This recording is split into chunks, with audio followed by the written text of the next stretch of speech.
Next item, discussion of Renaissance application to the Department of Housing for pre-development funds and to take any necessary action. As we know, we submitted an application for pre-development funds at the end of June. We are working to schedule within the next week or two a follow-up meeting with the Department of Housing to further that application, take any necessary questions that they might have. The application is for $300,000 of pre-development money, which would help to get us to the 90% architectural threshold that we need to submit for CHAMP. It would also give us a firm handle on the total project costs. At this point, we're still making some assumptions about the total project costs, but as we go through the architectural process, those will get ironed out, and we can give the board and the public a more clear understanding of where the costs are going to come down. That will significantly impact the financial picture as we go through the final underwriting. In the meantime, we are working as much as we can to further the site plan revisions. We will go for our third public hearing in August to hopefully get that part of the equation wrapped up. Again, happy to take any questions on the application itself.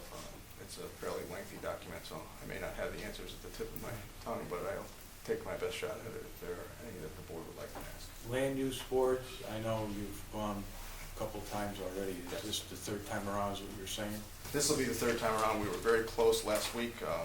Basically, one outstanding item, we would need to do a lot line revision to meet the floor area ratio requirement. The nature of the revision is somewhat administrative. The fact that it's not subdivision, it's just a tweaking of a property line.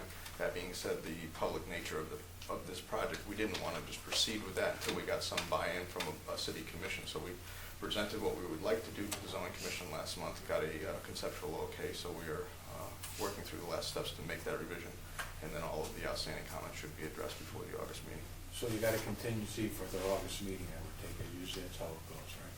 They continue, well, we had to agree to a continuance to the August meeting, but yes, it is continued to the August, I believe the 12th or the 13th. Any feedback on the submission process for the $300,000 from Hartford?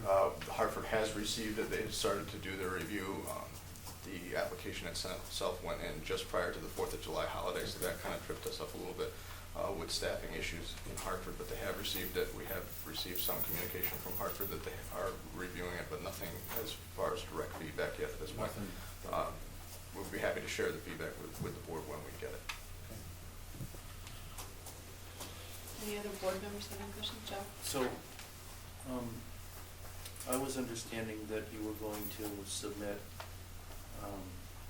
what I would consider your master plan for financing and grant money in June. Was that submitted? What we were proposing to submit in June was an application for CHAMP funding for the proposal for Building B, not for the complete plan. That's what I meant, Building B. Right.